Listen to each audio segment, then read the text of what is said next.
मेरे गुरुदेव की महिमा बड़ी अद्भुत निराली है। मेरे गुरुदेव की महिमा बड़ी अद्भुत निराली है भर जाती वो सब झोली जो जन्मों से ही खाली है भर जाती वो सब झोली जो जन्मों से ही खाली हैं। यहाँ तम की नहीं सत्ता, यहाँ हर दिन दिवाली है। यहाँ तम की नहीं सत्ता, यहाँ हर दिन दिवाली है। भराया लोक अंतर में, नजर में प्रेम लाली है।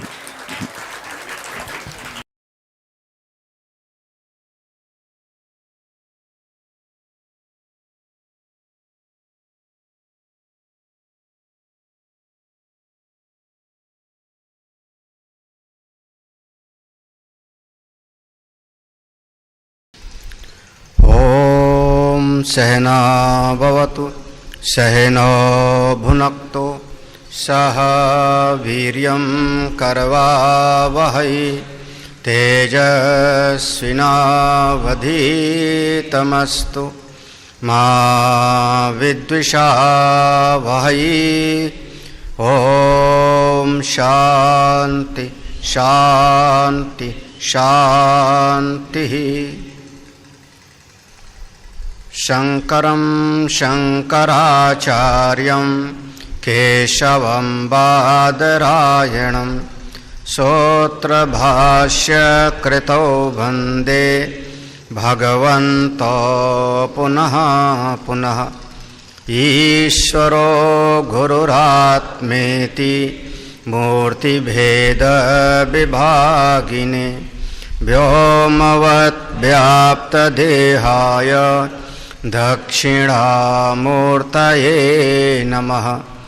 सदाशिवसमारम्भां शङ्कराचार्यमध्यमाम् अस्मदाचार्यपर्यन्तां वन्दे गुरुपरम्परां। श्रुतिस्मृतिपुराणानाम् आलयं करुणालयं नमामि भगवत्पादं शंकरं लोकशंकरम्। इस श्लोक नंबर 82 से पढ़ते हैं एक बार। तदभ्यासेन विद्यायाम् सुस्थितायामयं पुमान् जीवन्नेव भवेन्मुक्तो वपुरस्तु यथा तथा तत्चिन्तनं तत्कथनम् अन्योन्यं तत्प्रबोधनम् एतद्येकपरत्वं च ब्रह्माभ्यासं विदुर्बुधाः वासनानेककालीना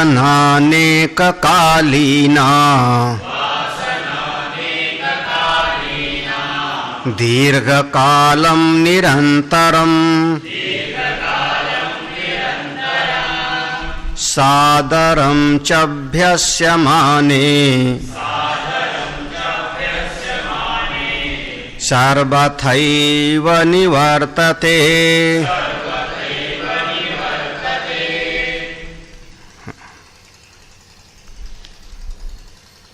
ये 3 श्लोक में 82वां 83 84 ये 3 श्लोक में हमको ब्रह्म अभ्यास की युक्ति बताई। इसका नाम ही पड़ गया ब्रह्माभ्यास। तद अभ्यासेन विद्यायाम जब निरंतर हम सत्संग सुनते रहते हैं, चिंतन करते रहते हैं, श्रवण मनन आदि जो हमारी साधना है उसमें चित्त वृत्ति हमारी लगी रहती है, तो उसी का नाम है अभ्यास। और ऐसे अभ्यास से युक्त होने पर यह ब्रह्म विद्या हृदय में सुस्थित हो जाती है। अंतःकरण में जाकर के वो बात अच्छी तरह से जम जाती है, बैठ जाती है। बार बार श्रवण करते करते, बार बार चिंतन मनन करते करते अंतःकरण उसी तत्वबोध से सुवासित हो जाता है। पूज्यपाद स्वामी रामानंद जी महाराज दृष्टांत देते थे। उनका कहना था कि हमको कभी कभी डकार आती है, भोजन करके उठे, बाद में थोड़ी देर के बाद में डकार आती है, और जब डकार आती है तो उसी की डकार आएगी जो आपने पहले खाया होगा। प्याज खाया होगा तो प्याज की गंध आएगी, लहसुन खाया होगा तो लहसुन की गंध आएगी, सौंफ जीरा खाया होगा तो उसकी डकार आएगी। तो जो आपने भीतर ले जा करके रखा है उसी की डकार आएगी। तो जब आपने अपने चित्त में इस ब्रह्म विद्या को बिठाया है तो इसी का कथन भी होगा ना आपसे। हाँ, जो चीज आप भीतर ले गए हो तो उसी की चर्चा भी तो आप ही करोगे। जब डकार लोगे, जब आप वाणी का उपयोग करोगे तो किसकी बात करोगे? जीव वाणी का उपयोग करे, बोले, उसके बोलने के टॉपिक से समझ जाओ कि उसके अंतःकरण में क्या बैठा है। उसके अंतःकरण की स्थिति का हमको एक क्षण में बोध हो जाता है कि वो किस प्रसंग पर घूम घूम के आता है। बातचीत करना शुरू कर दो, राजनीति है, देश दुनिया की बात है, समाज की बात है, घर परिवार की बात है, किस विषय पर वो व्यक्ति बार बार आता है घूम फिर करके, समझना वही उसके चित्त में जाकर के अच्छी तरह से बैठा हुआ है। तत्कथनम तत्चिंतनम अन्यो अन्यम तत्प्रबोधनम, बस यही आपका ब्रह्माभ्यास है, यही ब्रह्माभ्यास है। एतद एक परत्वम, उस एक ब्रह्म तत्व से आपका चित्त लगा रहे, और ये दुनिया के चलाने का ठेका हमारा नहीं है। पूरे समाज के ठीक ठाक रखने की जिम्मेदारी नारायण ने ले रखी है। धर्म संस्थापनार्थाय संभवामि युगे युगे, तो उनकी जिम्मेदारी है। आपने 10 बार पढ़ा होगा, सुना होगा, जगत की उत्पत्ति करने वाले कौन? ब्रह्मा। चलाने का जिम्मेदारी किसकी? विष्णु। प्रलय करने वाले शिव। जब ओस नारायण 3 लोक के स्वामी स्वयं जगत की जिम्मेदारी लिए बैठे हैं पालन करने के लिए, तो हम क्यों उसमें अपना दिमाग लगाएं? लगभग अगर आप हमारे आश्रम में 100 लोगों का भोजन बन रहा है तो 100 लोग में सबको पता होता है कि आज दोपहर में क्या भोजन बनेगा। हम विद्यार्थी से पूछें, आप मेहमान से पूछें, पता होता है, क्योंकि जिम्मेदारी है ही नहीं। दोपहर में घंटी लगेगी तो नाश्ता मिल जाएगा, घंटी लगेगी तो भोजन मिल जाएगा। तो जिसकी जिम्मेदारी है वो सोचेगा ना। अब कभी सोच लेना पड़ता है कि चलो आज किसी का बर्थडे है तो बनवा दो भाई पूरी सब्जी तो किसकी जिम्मेदारी है? अब आपकी जिम्मेदारी थोड़ी है। जब इस एक छोटे से आश्रम की जिम्मेदारी आपकी नहीं है तो आप उसके बारे में निश्चिंत रहते हो, तो जो सारी दुनिया की जिम्मेदारी नारायण ने ले रखी है तो आप क्यों चिंता करते हो? हाय हाय क्या होगा दुनिया का, क्या होगा समाज का? अभ्यास किसका करो? अपनी आत्मा का, अपने ब्रह्म तत्व के चिंतन का। जब अपने स्वरूप का चिंतन करते रहोगे लगातार तो यही आपका अभ्यास होगा, और ये जो स्वरूप का चिंतन होगा वो आपके भीतर के सारे प्रतिबंध को दूर कर देगा। प्रतिबंध कहते हैं जैसे कार जा रही तो सामने डंडा गिरा दिया, टोल टैक्स वाला बैरियर गिरा दिया, रोक दिया, इसका नाम हुआ प्रतिबंध। ऐसे ही हमारे चित्त में 5 तरह का प्रतिबंध होता है, पंचदशी में पहले पढ़ चुके हो। प्रतिबंधो वर्तमानश्च विषयासक्तिरेव च। पूरा श्लोक कोई बता सकता है? हाँ, प्रतिबंधो वर्तमानश्च विषयासक्तिरेव च प्राज्ञमान्द्यम कुतर्कश्च विपर्य कुतर्क विपर्ययो दुराग्रह। प्राज्ञमान्दश्च कुतर्कश्च विपर्ययो दुराग्रह। ये 5 प्रतिबंध, 5 प्रतिबंध। विषयाशक्ति, प्राज्ञमंदता, कुतर्क, विपर्य, दुराग्रह, ये 5 प्रतिबंध है। जब लगातार आप साधना में लगे रहोगे तो ये सारे प्रतिबंध दूर हो जाएंगे और दूर होकर के आप स्वरूप में निष्ठ हो जाओगे। तो ये जो प्रतिबंध हैं, जो समस्याएं आती हैं बीच में, कोई एक दिन की नहीं है, कितने दिन की हैं, कब की हैं। तो इस श्लोक में देखना, वासना अनेक कालीना। कोई एक जन्म की चीज थोड़े है। अब किसी सीढ़ी पर 10 साल से काई जमी हो तो 1 मिनट में नहीं साफ हो जाएगा। उसके लिए हमको तरह तरह के उपाय करने पड़ेंगे। उसमें कोई जो है तेजाब डालना पड़ेगा, रगड़ना पड़ेगा, इंतजार करना पड़ेगा, तेजाब भी डाल करके 10 मिनट इंतजार करना पड़ेगा, तब साफ होगा। ऐसे जीने को अभी झाड़ू लगाओ, साफ हो जाएगा, पोछा करोगे तो ऐसे अनेक कालीना वासना, एक दिन की वासनाएं नहीं है, कितने दिन की, जन्म जन्मांतर। इस श्लोक पर देखते जाना। हाँ, अनेक कालीना वासना सर्वथा ये निवर्तते, निवर्तित हो जाता है, चला जाता है। जन्म जन्मांतर की वासनाएं छूट जाती हैं, आप स्वरूप में निष्ठ हो जाओगे, पक्का है। बस शर्तें 3 काम करो, 3 शर्त है। हाँ, इसको लगाओ। अनेक कालीना वासना सर्वथा ये निवर्तते। अनेक अनेक जन्म जन्मांतर की वासनाएं सब मिट जाती हैं, पक्का मिट जाती हैं, संभव है। बस 3 चीज करो। क्या करो? सादरम चा अभ्यास माने। सबसे पहले इस ज्ञान का आदर करो। जिस चीज को आप महत्व देते हो उसको पाने का प्रयास करते हो। जो चीज आपकी बुद्धि में कीमती होती है, आप बुद्धि में जिसको कीमत ज्यादा देते हो उसको बड़े जतन से संभाल के रखते हो। तांबे का लोटा है, बाहर रख दोगे, दिन भर पड़ा रहेगा, छूने का भी पड़ा रहने दो, कोई बात नहीं, तांबे का लोटा है। हाँ, और अगर वो चांदी का लोटा हो तो, चांदी का लोटा हो, आपने किसी को पानी पिलाया और वहीं पर रख दोगे, घंटे भर पड़ा रहेगा, 2 घंटे। अब भगवान न करे मनोज का हो सोने का लोटा तो, हाँ, सोने का लोटा हो और बीच में जैसे राजाओं के यहाँ 1-2 मणि उसमें लगा दी जाती थी, हीरे मोती आदि, वो ऐसा बढ़िया लोटा होवे और आप ऐसे बाहर रख दोगे, पड़ा रहेगा क्या? बोले कीमत उसको दिया हमने, कीमती है, तो उसको चुपचाप पूजा में रखा और उठा करके संभाल करके अलमारी के अंदर रखोगे। जो वस्तु कीमती होती है उसकी साज संभाल करोगे, जो वस्तु को कीमत दोगे उसके प्रति आपकी चित्त वृत्ति लग जाएगी। तो इस ब्रह्म विद्या के लिए आप थोड़ा चित्त वृत्ति को लगाओ, कीमत दो। सत्संग आपके लिए कीमती है।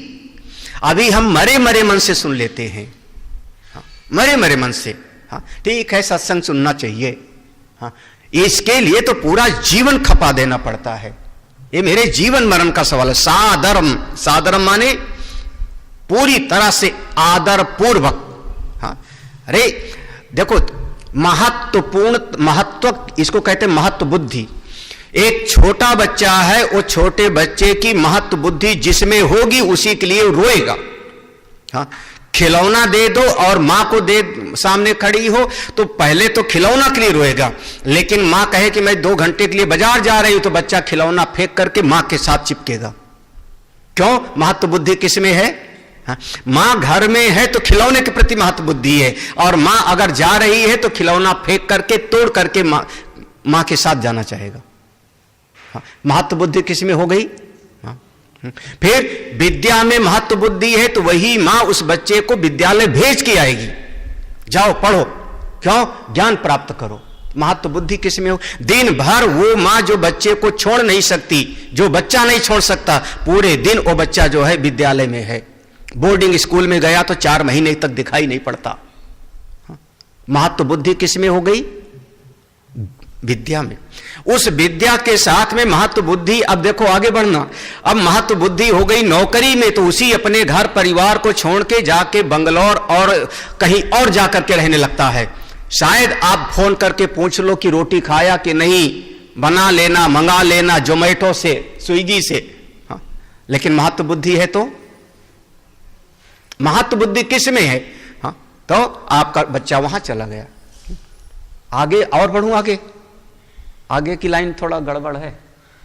हाँ, अब वो बच्चा जो मैंने 20 साल तक पाला पोसा, 25 साल तक पाला पोसा, अपना समय लगा करके, धन लगा करके, उस बच्चे की दृष्टि में महत्व बुद्धि मां बाप से ज्यादा उस लड़की से प्रति हो गया।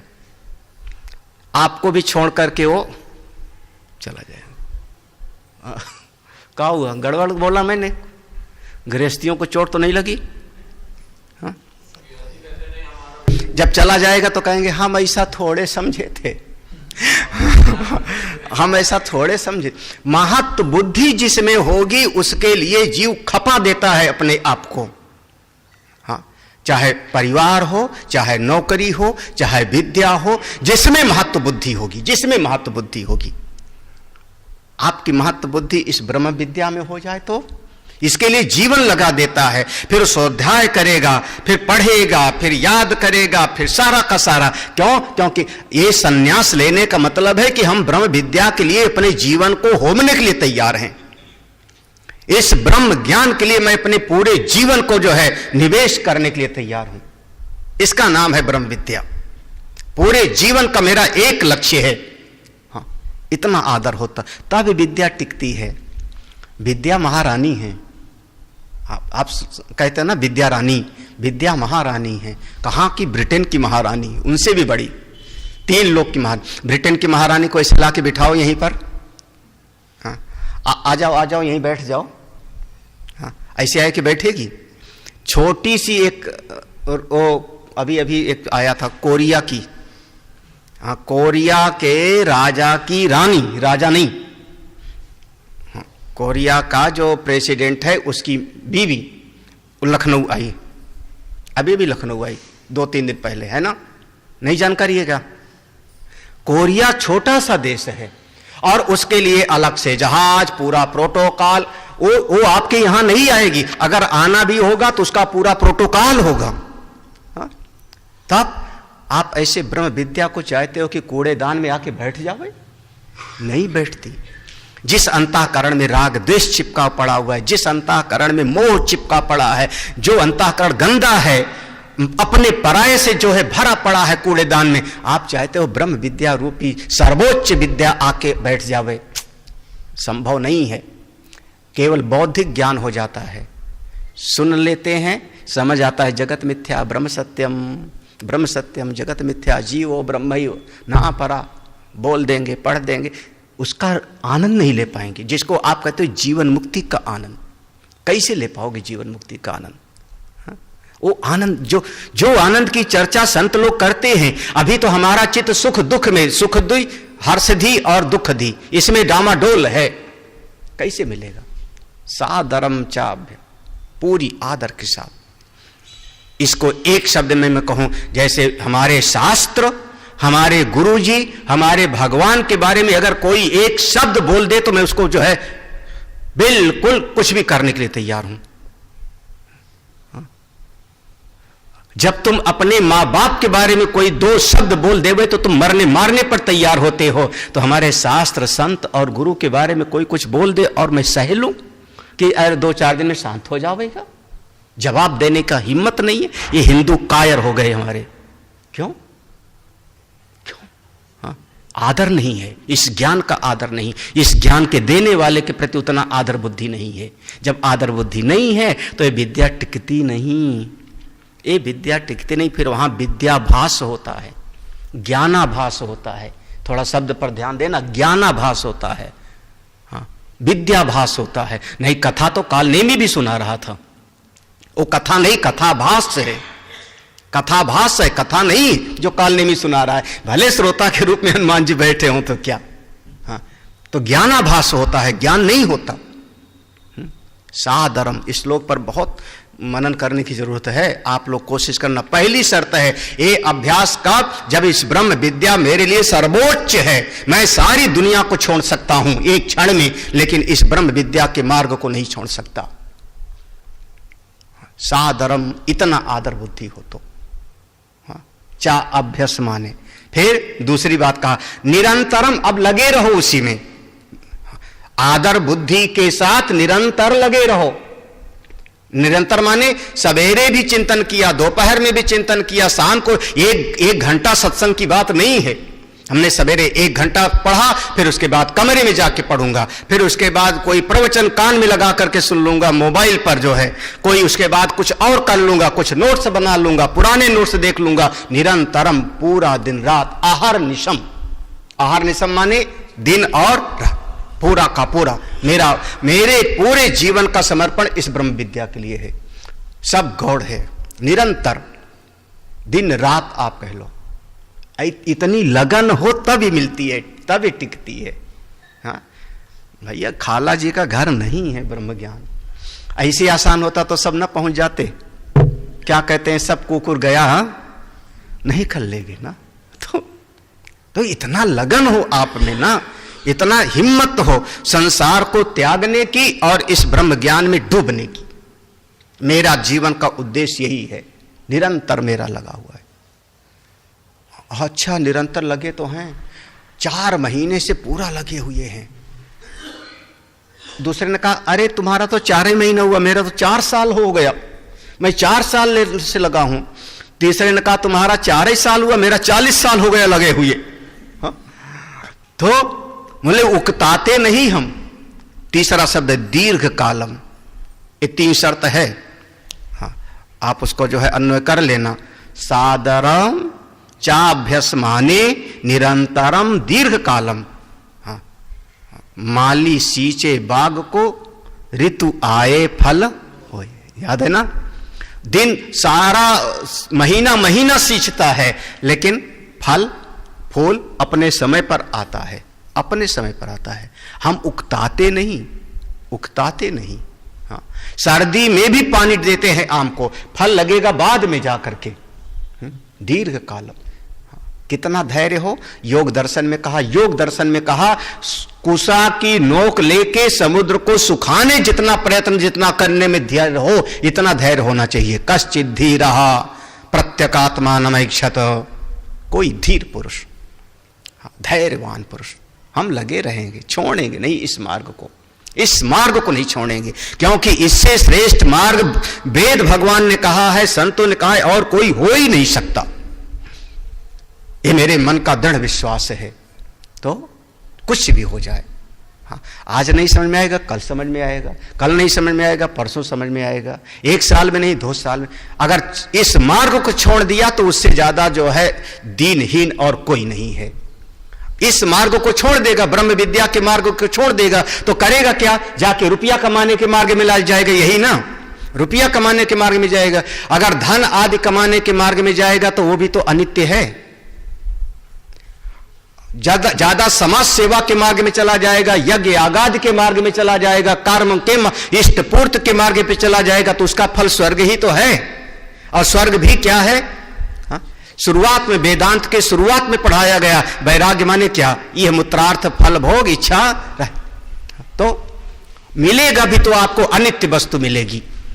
इस मार्ग को छोड़ के जाओगे तो जो मिलेगा सब क्षणिक मिलेगा, अनित्य मिलेगा। चाहे घर मिले, चाहे धन मिले, चाहे लोक परलोक मिले, सब का सब क्षणिक ही तो पाओगे। हाँ, वेद भगवान ने साफ साफ कहा ना, हाँ, जानामि हम से वधिरते नित्यम। हाँ, अनित्य से नित्य की प्राप्ति कभी, तो जो भी मिलेगा क्षणिक मिलेगा। हाँ, उस क्षणिक से वैराग्य के लिए तो पहली सीढ़ी थी विवेक वैराग्य। हाँ, पहली सीढ़ी थी ब्रह्म विद्या के लिए। और इस ब्रह्म विद्या को छोड़ के पुनः वहीं धन कमाने में चला गया, जमीन में चला गया, परिवार पालने में चला गया, तो उसी में तो चले गए तुम। बाकी कहानी याद कर लो। हाँ, नचिकेता के सामने कह दिया था यमराज ने 100 साल के पोते मांग लो, बेटे मांग लो, जमीन मांग लो। यमराज नहीं चाहता, कहानी सुन लो, सुना दो। और आपका दिल बोले उसी में रमा पड़ा है, बेटा पोता भाई बहन, बस। तो वो सब ज्ञानाभास होता है, ज्ञानाभ्यास नहीं होगा, वो भाषित हो रहा है ज्ञान के जैसे, असल में वहां पर ज्ञान है नहीं। तो दीर्घ कालम निरंतरम सादरम चाभ्यसमाने, अगर ऐसा होगा। ये देखो, ये प्रसंग यहां पर समाप्त हो रहा है ब्रह्माभ्यास का प्रसंग यहां पर पूरा हुआ। बाकी आप समझदार हो, जैसा चाहो करो। जीवन आपका है। हम बार बार कहते हैं जीवन हमारा नहीं, आपका है। बनाओगे तो अपना और बिगाड़ोगे तो भी अपना। किसी ने कहा गुरु जी का, तो हम बार बार कहते गुरु जी का जो होना था हो गया, जो पाना था पा लिए, जो जानना था जान लिए, जो करना था सब कर लिए। अब वास्तव में कुछ करना बाकी नहीं रहा, कुछ जानना बाकी नहीं, तो गुरु जी का क्या बिगड़ेगा, शास्त्र का क्या बिगड़ेगा, भगवान का क्या बिगड़ेगा। तो अब अगर बनाना है तो आपको अपना, और खोना है तो आपको, जैसे दुनिया रोती गाती जीवन जी लेती, ऐसे आप भी चलोगे। 1 यूनिट आप भी संसार के, और क्या। लग जाओ इस मार्ग पर पूरी तरह से। उपाय वही है, उपाय वही, तत्चिंतनम तत्कथनम अन्यो अन्यम तत्प्रबोधनम। बस यही, तत्चिंतनम तत्कथनम अन्यो अन्यम तत्प्रबोधनम, बस यही उपाय है, यही उपाय है। अगला श्लोक पढ़ते हैं, फिर से आ जाओ अब सिद्धांत पर। ये आपके लिए साधन की बात आई, अब पुनः सिद्धांत को समझो। अब फिर से सिद्धांत में आ जाओ, अब माया पर आ जाओ। मृत शक्तिवत् ब्रह्म शक्ति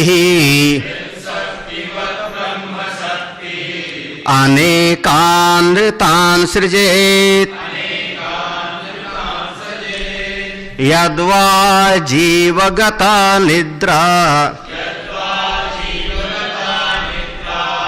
स्वप्नश्चात्र निदर्शनम्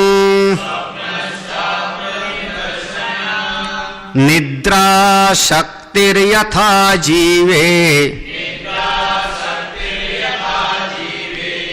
दुर्घट स्वप्नकारिणी ब्रह्मांडे सा स्थिता माया सृष्टि स्थित्यंतकारिणी। इस श्लोक पर ध्यान देना। मृत शक्तिवत ब्रह्म शक्ति, फिर से आओ वही 3 चीज पर याद आना, कार्य कारण और कार्य कारण दोनों का अधिष्ठान, ठीक है ना, याद है ना। फिर व्यक्त अव्यक्त और व्यक्त अव्यक्त दोनों का आधार है ना। उसी व्यक्त को कहा व्याकृत, अव्याकृत और आधार अधिष्ठान। फिर और कहना चाहो तो इस सारा का सारा कार्य जगत, इस कार्य जगत की उत्पत्ति करने वाला कौन, माया, माया शक्ति, और माया शक्ति का भी आश्रय कौन, ब्रह्मा, ठीक है ना। ये 3 चीजें आ गई ना, तीनों का ध्यान। घाट मिट्टी, 2 चीज, घाट मिट्टी, और मिट्टी में एक चीज और सन्निहित है, कौन सी, भूल मत जाना, उस मिट्टी में एक सामर्थ्य है, अचिंत्य शक्ति, जिसके कारण उस विशेष मिट्टी से विशेष प्रकार का घट बन सकता है। सब मिट्टी से घड़ा नहीं बन सकता, वही वो जो बताई नहीं जा सकती, लेकिन उस मिट्टी में एक शक्ति है, उसका नाम है माया शक्ति, वो शक्ति। तो उसी कह रहे हैं मृत शक्तिवत, जैसे उस मृत्तिका में एक विशेष शक्ति सन्निहित है। हमने याद होगा दृष्टांत दिया था, चावल से घड़ा नहीं बना सकते हो, पत्ते से घड़ा नहीं बना सकते हो, ऐसे बोला होगा। हाँ? कपास से घड़ा नहीं बना सकते हो, उस मिट्टी से ही, और विशेष मिट्टी से, बंजर जमीन वाली मिट्टी से घड़ा नहीं बना सकते हो, पत्थर वाली मिट्टी से घड़ा नहीं बना सकते हो। विशेष मिट्टी में ही एक शक्ति है, उसी से घड़ा बनेगा। तो जैसे मिट्टी में एक विशेष शक्ति है, उसी प्रकार से ब्रह्म में एक शक्ति है, ब्रह्म शक्ति, मृत शक्तिवत ब्रह्म शक्ति। उस ब्रह्म पर आश्रित एक शक्ति है जिसका नाम माया है। करती क्या है? अनेकान अनृतान से जात। ये माया शक्ति अनेक अनेक झूठी झूठी चीजों को बना देती है। अनेकान तमाम तरह की, अनृतान माने झूठी चीजों को सृजित बना देती है। जैसे जादूगर, कबूतर उड़ा दिया उसने, और क्या करना। अनेकान अनृतान, झूठी झूठी चीजों को बना दे जो है ही नहीं कहीं पर, उनको बना दे। किसका? नाम और रूप। नाम और रूप में ये जगत को बना देती है। अरे जरा सा कुछ ऐसा दृष्टांत दो कि हमारे चित्त में बैठ जावे। गुरुजी जो आपने बताया पूरा जमा नहीं, ठीक है, मेरी श्रद्धा है, आदर है, मैं मान तो लेता हूं, लेकिन ऐसा दृष्टांत दीजिए कि मेरे चित्त में बैठ जावे। तो नीचे की पंक्ति में कह दी, यद्वा जीवगता निद्रा स्वप्नश्चा अत्र निदर्शन। आपके भीतर एक शक्ति है। अब मानो आपके भीतर एक शक्ति है, वो शक्ति आपकी सपना पूरा का पूरा बना देती है ना। स्वप्नश्चा, पूरे के पूरे स्वप्न को बना देती है। वो जो जिस शक्ति से आपने स्वप्न को देखा, वो शक्ति आपके साथ हमेशा रहती है, हमेशा रहती है। हाँ? अगर हमेशा रहती तो हमेशा सपना देखते ना। हमेशा अगर वो रहती तो आप हमेशा सपना देखते। वो जब उद्भूत होती है तो मैं सपना देखने लगता हूं, और जब शांत हो जाती है तो पूरी तरह से निद्रा में चला जाता हूं। जीवगता निद्रा लो, यानी कौन सी? कल्पना की शक्ति, आपके मन की शक्ति। ये मन आपसे एक है या आपसे अलग है, ये बड़ा विचार का विषय है। ऐसे साधारण तरीके से मत मान लेना। हाँ चलो, अब आपको, अब जो संत लोग बैठे हैं तो बड़ा सोच के बोलना पड़ता है। हाँ, जीव माने क्या? जीव माने क्या? जीव की परिभाषा क्या किया था? अंतःकरण उपहित चेतन। भूल क्यों जाते हो? फिर अविद्या उपहित चेतन, यही ना। माया उपहित चेतन ईश्वर, और अविद्या उपहित चेतन जीव। ठीक है, अंतःकरण उपहित चेतन, यही ना। तो अंतःकरण उपहित चेतन को आपने जीव कहा ना। कोशिश करना समझने का। अंतःकरण उपहित चेतन, जैसे बल्ब उपहित बिजली। ठीक है, इसका मतलब ये हो रहा है कि अंतःकरण से वो चेतन जिसको आप कह रहे हो चेतन जीव, वो अलग है। तभी तो कह रहे हो ना कि अंतःकरण उपहित चेतन, इसका मतलब अंतःकरण से वो अलग है। और अंतःकरण में चार चीजें हैं ना, मन बुद्धि चित्त और अहंकार, यही ना। तो वो जिसको आपने कहा, ये शब्द प्रयोग किया, अंतःकरण उपहित चेतन, उसको आप जीव कह रहे हो। अविद्या उपहित चेतन, उसको आप जीव कह रहे हो। तब इसका मतलब कि अंतःकरण से वो बिल्कुल है, तभी तो ना। इसका मतलब मन से भी अलग हुआ, तभी तो। अंतःकरण से अलग है तो मन से भी अलग है। फिर जीव मन से अलग कैसे है? अरे महाराज, मैं तो मन ही हूं। हाँ, मैं तो मन ही हूं। यही अंतःकरण तो बार बार जन्म मृत्यु में जाता है, तो कैसे अलग हूं? तो ये मन हमसे एक है या हमसे अलग है, ये ठीक ठीक हम कह नहीं सकते। वही ले आओ गिरा अर्थ जल बीच सम, कहिए त भिन्न न भिन्न। तो आप एक कह दो कि मन हमसे हमेशा मिला हुआ है, सैद्धांतिक रूप से गलत हो जाएगा। आप अलग कह दोगे तो फिर हमको अनुभव में नहीं आवेगा, क्योंकि बिना मन के हम कुछ अनुभव हो करते ही नहीं। तो जैसे अब आपके भीतर एक अचिंत्य शक्ति है जिससे सपना देखते हो, वो शक्ति शांत हो गई तो आप निद्रा में चले गए। फिर से देखो अगला श्लोक, निद्रा शक्ति यथा जीवे, जैसे इस जीव के भीतर एक शक्ति है, उस शक्ति के कारण जीव ने कल्पनाओं को शांत कर दिया। कल्पनाएं शांत हो गई तो फिर वो निद्रा में चला गया। हाँ? तो वो निद्रा रूपी शक्ति किस में है? जीव में। फिर वो कल्पनाएं जब जगने लगती हैं तब जब आप ही के भीतर कल्पनाएं जगी, वो शक्ति जगी, तो आपने दुर्घट स्वप्न कारिणी, दुर्घट, हाँ यहां घट का अर्थ घड़ा नहीं है, दुर्घट, दुख पूर्वक जो घटित होता है, बड़ी मुश्किल से जिसको घटाया जा सके। घट माने यहां पर होगा कौन सा?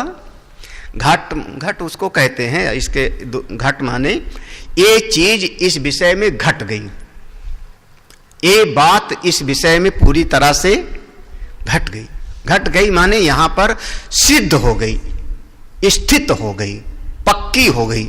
और जो बहुत मुश्किल से पक्का हुए, दुर्घट, सरल भाषा में अघटित घटना पटी यसी, जो संभव ना हो उसको जो दिखा दे वह उसी का नाम है माया। तो दुर्घट, हाँ दुर्घट का अर्थ समझ लो क्या हुआ। वो दुर्घट माने हमार सपने में हमने जंगल देखा, सपने में जंगल देखा। आप बार बार कह सकते हो कि सपना हमारे मन में आया। हाँ, आपकी खोपड़ी कितनी बड़ी है? इतना ही बड़ा तो है, 5 किलो वजन होगा। हाँ, तो 5 किलो का ये खोपड़ी होगी, इस 5 किलो के अंदर बहुत सारा मांस होगा, खून होगा, इसी में कहीं मन होगा, इसी में तो कहीं मन होगा। भाई जब हम कभी हम सोचते हैं तो ऐसे करके सोचेंगे ना, हाँ अभी याद करता हूं, तो मन बुद्धि यही कहीं पर होगी। तो इतनी 5 किलो खोपड़ी के अंतर्गत कहीं मन होगा, और उस मन के अंदर इतना बड़ा हाथी का झुंड, कहां? सपने में। सपना देखा मन ने, और जब मन ने सपना देखा तो उस मन के अंदर हाथियों का झुंड दिखाई पड़ा। कैसे संभव है? जंगल दिखाई पड़ा मन में, कैसे संभव है? इसका नाम हुआ दुर्घट। जो संभव नहीं है वो भी वहां दिखाई पड़ता है। सपने में पता नहीं क्या क्या दिख पड़े। जो सपने सिर काटे कोई, बिनु जागे दुख दूर ना होई। जैसे हमारे पास में मन के भीतर एक शक्ति है, उस शक्ति से हम सपना बना लेते हैं, बड़ी बड़ी विचित्र चीजें होती हैं। वो शक्ति सो गई तो मैं सो जाता हूं। बिल्कुल वैसे ब्रह्मणि ऐसा, ब्रह्मणि ब्रह्म में, उस परमात्मा में ऐसा माया स्थित, ये माया शक्ति स्थित है जो पूरा का पूरा क्या करती है? सृष्टि स्थित अंतकारिणी। सृष्टि स्थिति अंतकारिणी माने प्रलय, ये तीनों काम करती है। बिल्कुल सही बात है। जैसे हम कितना सटीक, ये सब हम लोग प्रवचन में बोलते रहते हैं बीच बीच में धड़ाधड़। जैसे आपके भीतर कल्पना शक्ति है, ऐसे भगवान की कल्पना शक्ति क्या है? माया। जैसे हम सपना देखते हैं, इसे समझ लो भगवान सपना देख रहे हैं। भगवान वो जो अनंत सैनम है ना, वो लेटे हुए सपना देख रहे हैं।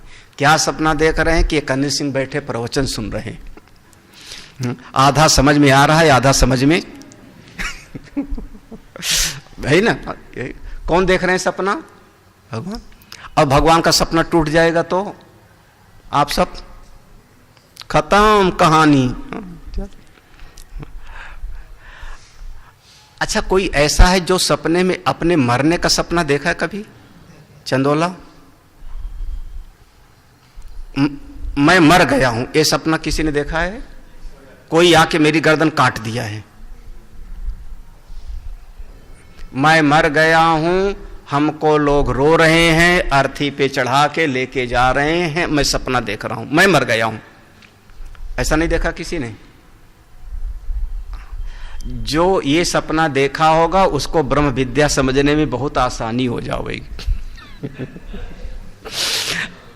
और जो जिसने ये सपना कभी नहीं देखा होगा उसकी देहा शक्ति ज्यादा होगी, देह से ममता ज्यादा होगी, तो ये सपना कभी नहीं आएगा। और जिसकी देह से ममता कम होगी, ये सपना कभी न कभी तो आएगा। क्या रखा है जीवन जीने में? क्या रखा है? रोज खाओ, हाँ, रोज खाओ, रोज खाओ। हाँ, फिर याद आया वो स्वामी विशुद्धानंद जी वाला, मानव चेतना केंद्र वाले। उनके शब्द हैं, जब शरीर उनका बीमार रहने लगा, ऋषिकेश में आश्रम है मानव चेतना के, स्वामी विशुद्धानंद बहुत विद्वान अच्छे, उनके कई दृष्टांत हम बोलते हैं। हाँ, एक कहानी सुनी होगी ना डुंडा बैल वाली, कि डुंडा बैल तो बलि उसकी ही सुनी कि नहीं कहानी है? हाँ, तो उन्हीं की सुनाई कहानी थी। तो उनसे किसी ने कहा, महाराज जब बीमार थे आपका स्वास्थ्य कैसा है स्वामी जी? बोले स्वास्थ्य है, हाँ? नरक है, रोज इसमें पानी डालो पानी निकालो, पानी डालो पानी निकालो। मतलब क्या समझे ना, पानी पियो और फिर बाथरूम जाओ, ये नरक है, ऐसे बोला उन्होंने। बताओ ये ठीक हो गए कभी? तो अब संतों की दृष्टि अलग अलग है। तो जिसका देह से आसक्ति कम होगी वो सपना देखेगा कि मैं मर गया हूं, और जिसकी देहात्म बुद्धि बहुत ज्यादा होगी उसको ये सपना हाँ कभी, फिर वो सपने में मेकअप करेगा सजेगा संवरेगा। हाँ, अब भाई सबका अपना अपना होता है। हाँ, चलो अगला श्लोक पढ़ो, देखो। स्वप्ने वियत गतिं पश्येत् स्वमूर्धच्छेदनं यथा मुहूर्ते वत्सरोघं च मृत्पुत्रादिकं पुनः इदं योक्तमिदं नेति व्यवस्था तत्र दुर्लभा यथा यथेक्ष्यते यद्यत् तत्तद्युक्तं तथा तथा। आसान सा है श्लोक का अर्थ देखो। स्वप्नी, जैसे स्वप्न में, बियत माने आकाश, बियत माने आकाश, आकाश में आप उड़ते हो। देखो सब स्वप्ने बियत, जैसे स्वप्न में हम आकाश में ही हाँ, हो सकता है किसी के मन में कल्पना हो। ये स्वप्ने बियत गतिं पश्येत्। फिर देखो दूसरा, स्वमूर्ध छेदनम, स्वमूर्धा अपना गर्दन कटा हुआ, अपनी गर्दन कटी हुई सपने में हमने देख लिया। जागे हानि ना, तो जागे हानि ना, जब सपने सिर काटे कोई, बस वही। कितनी देर में देखा सपना आपने? कितनी देर में? मुहूर्ते, एक मुहूर्त में, एक क्षण में कितना देखा? वत्सर, वत्सर माने सालों का। हाँ, एक क्षण में हमारा बेटा पैदा हुआ, पैदा होके बड़ा हो गया, बड़ा होके उसकी भी शादी विवाह हो गया। कितनी देर में सपना देखा? अरे 3 घंटे की पिक्चर, 3 घंटे की पिक्चर में पूरी जिंदगी की पिक्चर हो जाती है। पैदा भी हो गया, बड़ा भी हो गया, शादी विवाह भी हो गया और हो मर गया। हाँ, कितने घंटे की पिक्चर हुई? हाँ, हमारे यहाँ की 3 घंटे, विदेशों में 1.5 घंटे की। हाँ, और बस वो कैलेंडर को ऐसे उल्टा दिखा दिया, कैलेंडर फर फर उड़ा और बच्चा जवान हो गया। हाथ हो गई। बस एक गाना गाना शुरू कर दिया, वो गाना में बच्चा भी हो गया, बड़ा भी हो गया, उसका पढ़ने भी लगा, शादी भी हो गई, बस बात हो गई। तो मुहूर्ते वत्सर औघम, एक क्षण में सालों का। और कई बार लगता क्या है, हमारा बेटा मर गया था 20 साल पहले, जैसे सांदीपनी ऋषि का बेटा मर गया था, पता नहीं था। तो अगर उससे ज्यादा प्रेम है, ज्यादा मोह है, तो सपने में अपने बेटे से मिलके आ जाता है। मृत पुत्रादिकम पुनः, जाकर के अपने बेटे से मिलाया। कहां पर? सपने में। जो बच्चा मर गया था उससे भी जाके मिलके आ गए। लो, मतलब स्वप्न में ये सब का सब एक क्षण में तमाम तरह का सपना दिखाई पड़ जाता है, जिसको आप नहीं कह सकते हो कि ये सही कि ये गलत।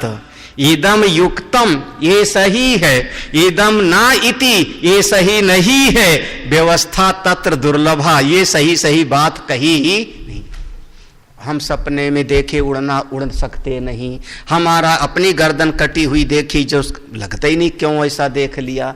तो ये सही कि ये गलत, ऐसा संभव कुछ नहीं। कुछ भी दिखाई पड़ जाता है ऊट पटांग सपने में, कुछ भी दिखाई पड़ जाता है। ऐसे ये दुनिया बन गई, उसने सपना देखा सब ऐसे बन गया। और क्या ऊट पटांग गई।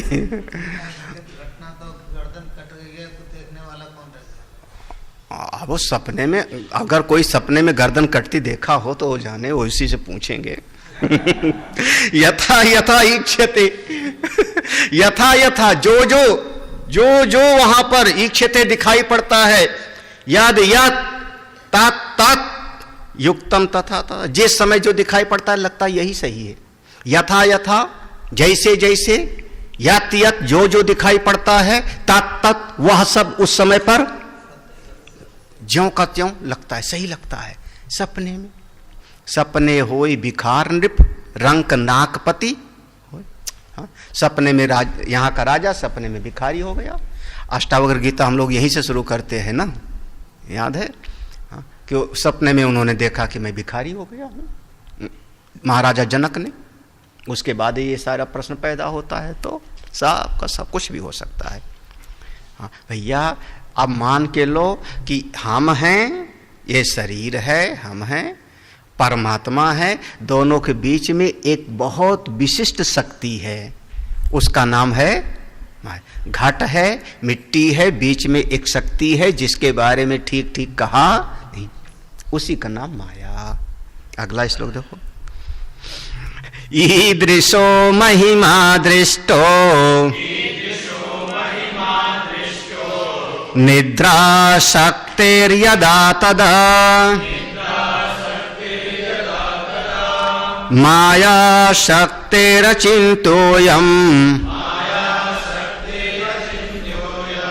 महिमेति किमद्भुतम् शयाने पुरुषे निद्रा स्वप्नं बहुविधं सृजेत् ब्रह्मण्डेवं निर्विकारे विकारान् कल्प्यते सौ।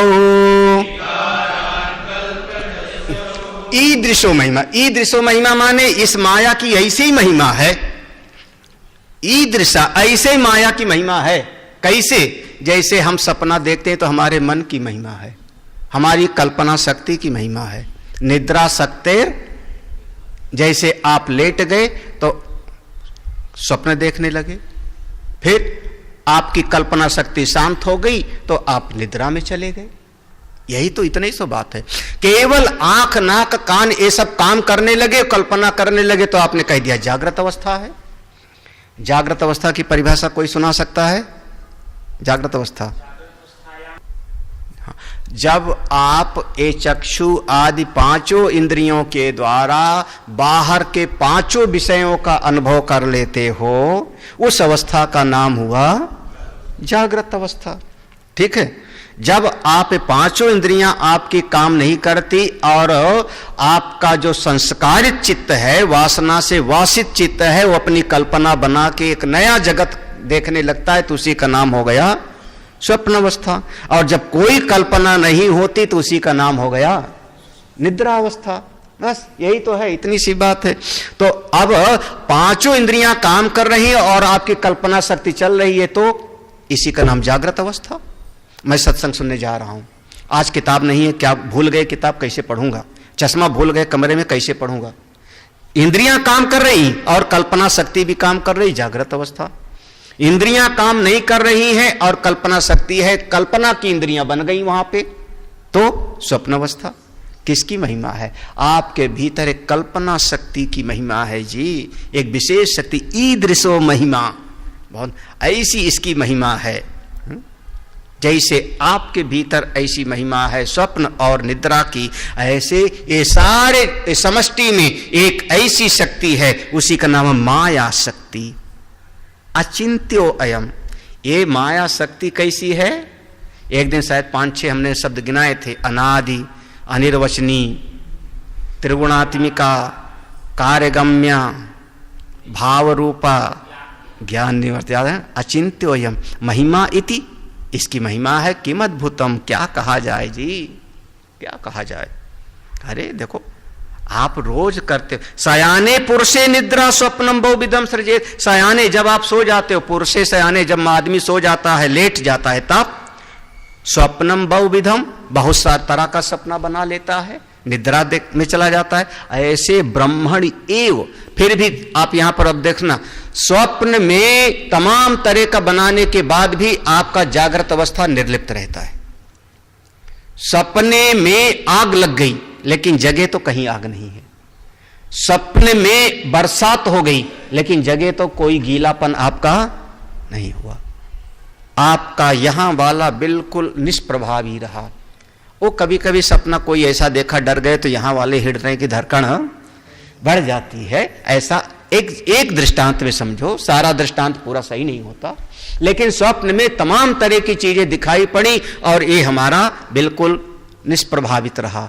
उसी प्रकार से ब्रह्मणि एव निर्विकारे, परमात्मा परब्रह्म निर्विकार परब्रह्म परमात्मा में विकारान कल्पयति, ये सारा का सारा माया शक्ति ने सारे विकारों को, कार्य जगत को उत्पन्न कर लिया। नाम रूपामय जो भी है जगत, ये सब उसने कल्पना कर लिया। अंतिम श्लोक पढ़ते हैं आज के प्रसंग का। खानिलाग्निर्जल और व्यंडा लोक प्राणी शिलादिकाः विकारा प्राणिधिस्वन्तः चिच्छाया प्रतिबिंबता।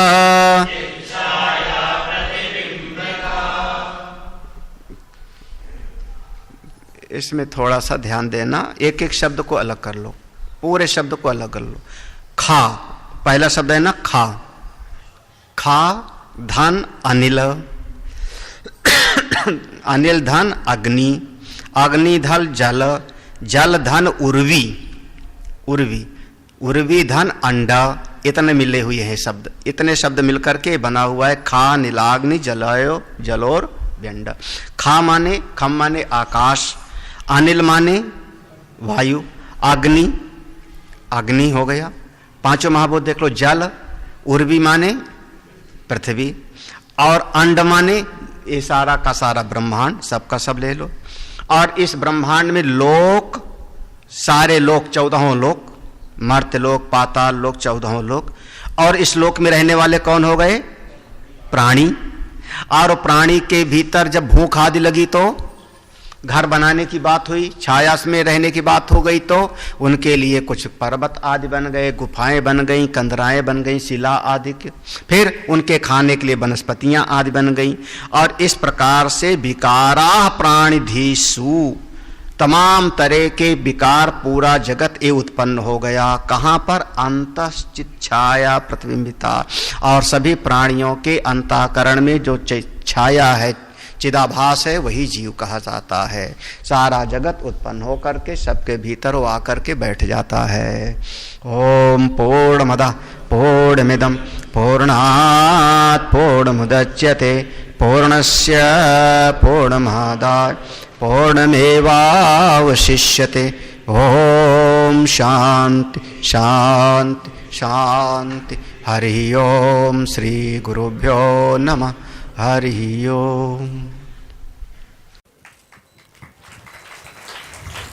मेरे गुरुदेव की महिमा बड़ी अद्भुत निराली है। मेरे गुरुदेव की महिमा बड़ी अद्भुत निराली है भर जाती वो सब झोली जो जन्मों से ही खाली है भर जाती वो सब झोली जो जन्मों से ही खाली हैं। यहाँ तम की नहीं सत्ता, यहाँ हर दिन दिवाली है। यहाँ तम की नहीं सत्ता, यहाँ हर दिन दिवाली है। भराया लोक अंतर में, नजर में प्रेम लाली है। फिल्मों की तर्ज पर मैं कुछ लिखता नहीं, गुरुदेव को पसंद भी नहीं है, शास्त्रीय आधार पर लिखाते हैं, लेकिन आज मैं कुछ प्रयास करता हूं। मेरे गुरुवर शिव त्रिपुरारी, जिनकी महिमा भारी नजर में छा गए हैं, के दिल में समा गए हैं। हो मेरे गुरुवर शिव त्रिपुरारी, जिनकी महिमा भारी नजर में छा गए हैं, के दिल में समा गए हैं। ओ मेरे प्यारे गुरुवर,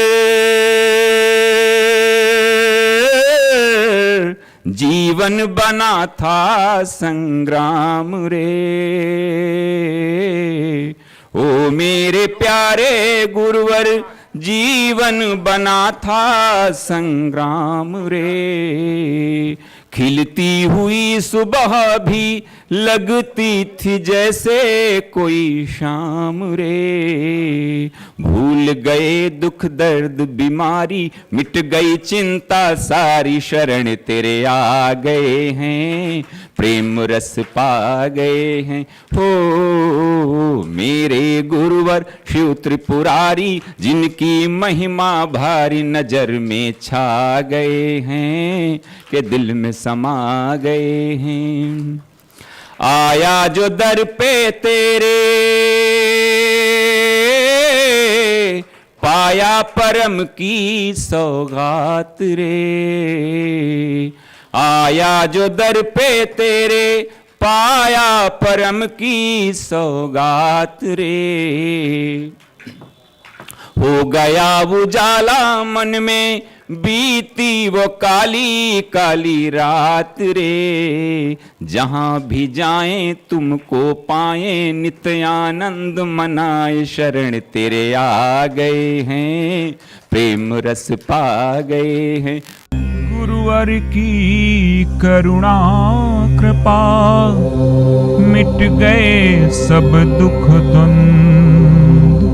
धन्य धन्य तुम धन्य हो, मेरे सद्गुरु अभया। परम पूज्य आनंद कंद सद्गुरुदेव भगवान के द्वारा संस्थापित आर्ष विद्या गुरुकुलम का भी एक लघु परिचय आपको प्राप्त हुआ। आइए अब अपने सद्गुरुदेव भगवान की ही अमृतमयी वाणी में आर्ष विद्या गुरुकुलम की एक झलक देखते हैं। पूज्य गुरुदेव की कृपा से और परमपिता भगवान की कृपा से मन के भीतर एक भाव पैदा हुआ कि समस्त जीवों का हित हो, साधना के मार्ग पर सभी लोग अपने आगे बढ़ें। जो जीवन का परम प्रयोजन है, आत्यंतिक सुख की प्राप्ति और पूरी तरह से जीवन में से दुख की निवृत्ति, इसी उद्देश्य को लेकर के यह श्री शौनक आर्ष विद्या प्रन्यास नाम का एक संस्था गठित की गई सन 2002 में, जिसके अंतर्गत ये आश्रम का निर्माण 2002 से शुरू हुआ। साधना के इसमें 3 स्वरूप होते हैं। कर्म के मार्ग में साधना हो, इसके लिए यज्ञशाला का निर्माण किया गया। हमारा मन भगवान के साथ में जुड़े, भाव के साथ में भक्ति करें, इसके लिए दक्षिणामूर्तेश्वर भगवान शिव की स्थापना की गई। और मनुष्य के जीवन में बहुत सारी समस्याएं उसके अज्ञान से आती हैं, भ्रम से आती हैं। तो हमारी बुद्धि भी ठीक हो, समझदार हो, विचारवान हो, इसके लिए सत्संग हाल का निर्माण हुआ, जिसमें लगातार सुबह और शाम दोनों समय श्रीमद् भगवद गीता, उपनिषद, वेद और सभी पुराणों का आधार लेकर के सत्संग किया जाता है, जिसके माध्यम से जीवों का प्रगति हो, विकास हो। आश्रम की विधा में एक गौशाला का भी निर्माण किया गया वर्तमान में, जिसमें लगभग 35 छोटी बड़ी गौवें हैं। जब तक कोई भी व्यक्ति भारतीय संस्कृति में संस्कृत विद्या को, संस्कृत भाषा को नहीं समझेगा, तब तक शास्त्र में और वेद में प्रवेश नहीं होगा। इसलिए बच्चों से ही यह संस्कार आगे बढ़े, इसके लिए संस्कृत पाठशाला बनाई गई, जिसमें संस्कृत विद्या का ज्ञान प्रदान किया जाता है। और इन्हीं बच्चों में से कोई न कोई आगे बढ़कर के ब्रह्म विद्या को प्राप्त करता है, करेगा, जिसका जीवन परम कल्याणकारी होएगा, उसके अपने लिए भी और समाज के हित लिए भी। जीवन का मूल सूत्र यही है, सर्वे भवन्तु सुखिनः, सर्वे सन्तु निरामयाः, सर्वे भद्राणि पश्यन्तु, माँ कश्चित् दुःख भाग् भवेत्। ओम शांति शांति शांति।